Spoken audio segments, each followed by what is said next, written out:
Just a lesser sin eater. Nothing to write home about. I knew you'd turn up sooner or later, but I had been hoping for sooner.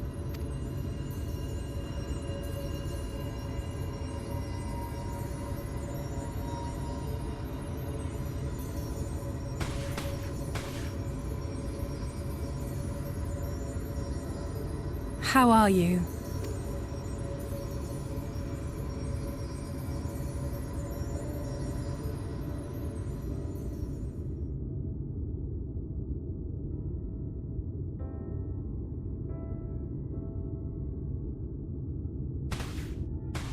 We've fought them to a standstill, then.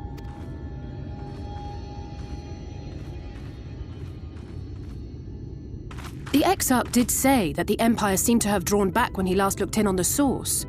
But without knowing for sure how fast time was passing there, I couldn't help worrying that a lot might have happened since then.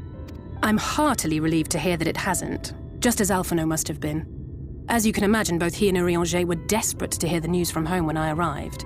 I haven't actually seen Thancred and Y'shtola yet, but they will have heard all the latest developments from the Exarch by now, or should have at least.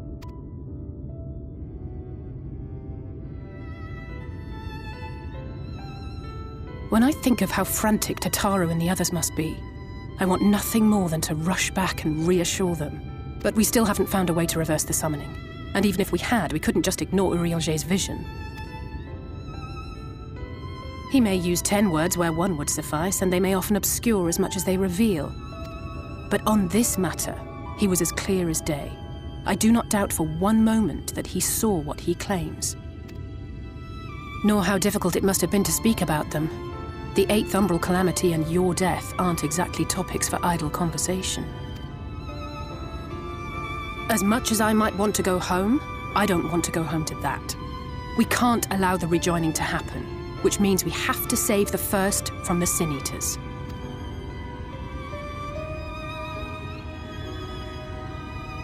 That great wall of white is a remnant of the flood. It decisively in favor of light.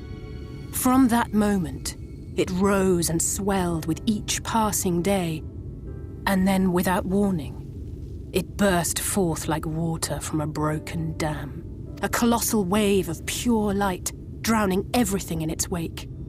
Only Norvrant was spared. For the most part, living things are composed of ether of various different aspects, but when exposed to such a flood, their etheric harmony is shattered, and their natural form breaks down.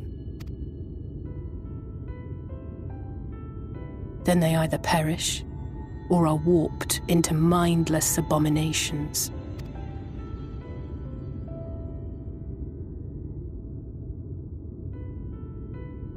Yes, that's how the Sin Eaters came to be.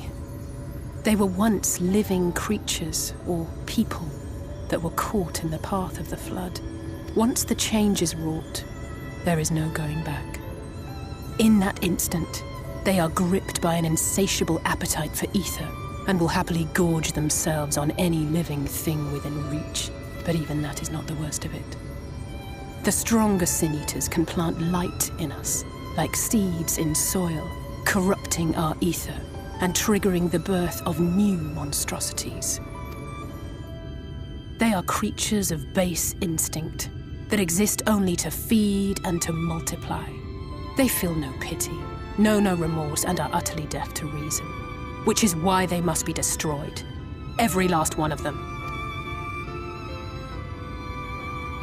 The infirmary is full of the Sin Eaters' victims, left here to spend their final hours waiting for the change to overtake them.